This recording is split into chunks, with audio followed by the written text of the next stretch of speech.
Okay, so how did we start the cooperative, or how does one go about maybe turning their business into a cooperative?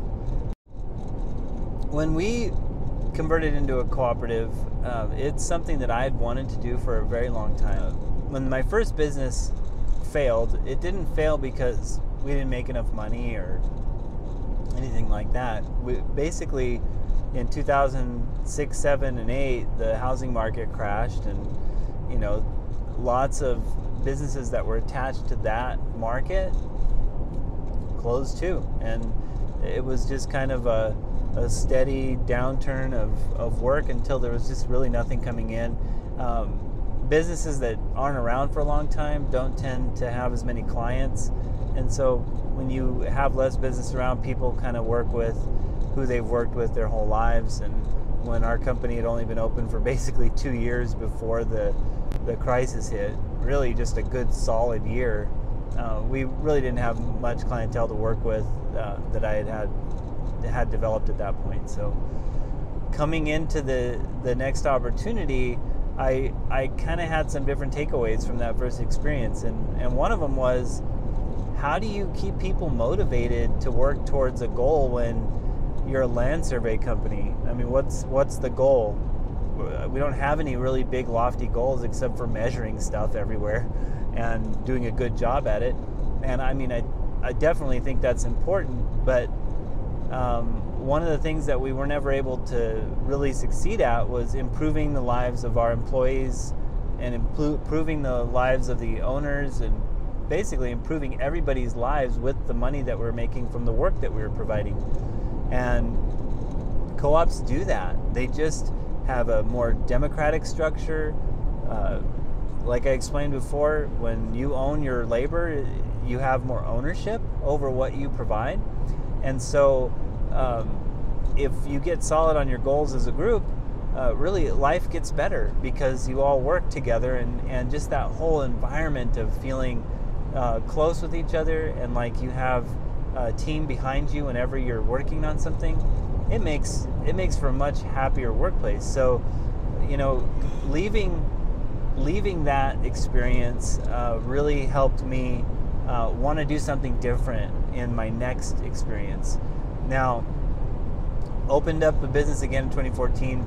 We didn't open up as a cooperative. It was just myself and my wife that owned the business at that time. So we were a co-op kind of implicitly, because we were the only two people working for it, and we were the only two people really making decisions, other than our surveyor, who was kind of like just another member. His wife really wasn't involved. So we had known each other for about 10 years at that point, maybe a little longer. So it still kind of functioned like a co-op anyway.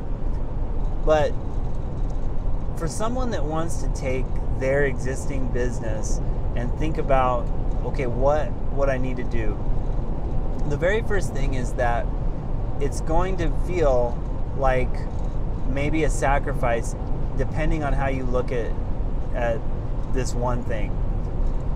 At some point, the owner has to decide if he's going to convert a regular business to a cooperative, that he's not going to take that money anymore and put it in his bank account. Instead, he's going to take that money and let the group of employees and members have some say in that. It doesn't have to be 100% right off the bat or ever. You can structure it differently. But my experience is, the more open and transparent you are, the more you hand over to your members, the more they rise to the occasion and step up to the plate to help. And no, it's not perfect. And yes, you're going to make a lot of mistakes. But the group cohesion and how everybody comes together tends to compensate for any of that. You get so much more group collaboration and group effectiveness. It's just amazing. You just do not see it in the regular model for the workplace. Co-ops tend to operate from the bottom up instead of from the top down. So you don't need the same type of management style where you have to have someone really structured, always on top of people all day long. So there's not that extra position that's created right away where you need a manager.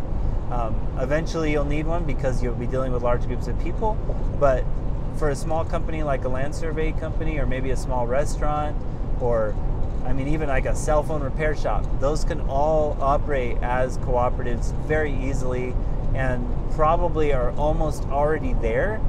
It's just that little shift that the owner needs to make to say, hey, I don't need to be the owner anymore. I need to be the best example of what I want everybody else to look like in my company, and focus more on that and lead by example and be a positive individual in your workplace.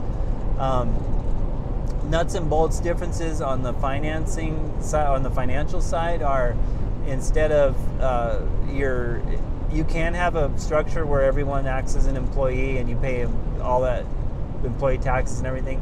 Our structure is set up where each individual gets a 1099 when they're on their probationary period, and then they get a K1 once they become an owner.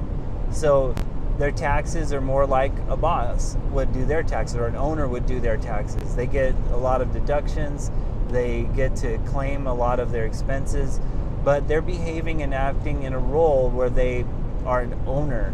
So it's different on that level. Other than that, there is a special designation for a cooperative in the state of New Mexico.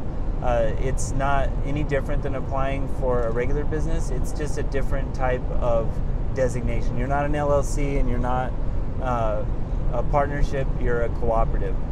And really, when you become a cooperative, it opens up a door all over the country to be part of programs for insurance, to be part of programs for safety, health, and wellness. All types of programs are built by other cooperatives that you can now participate in once you become a cooperative. So that's kind of the short version of it.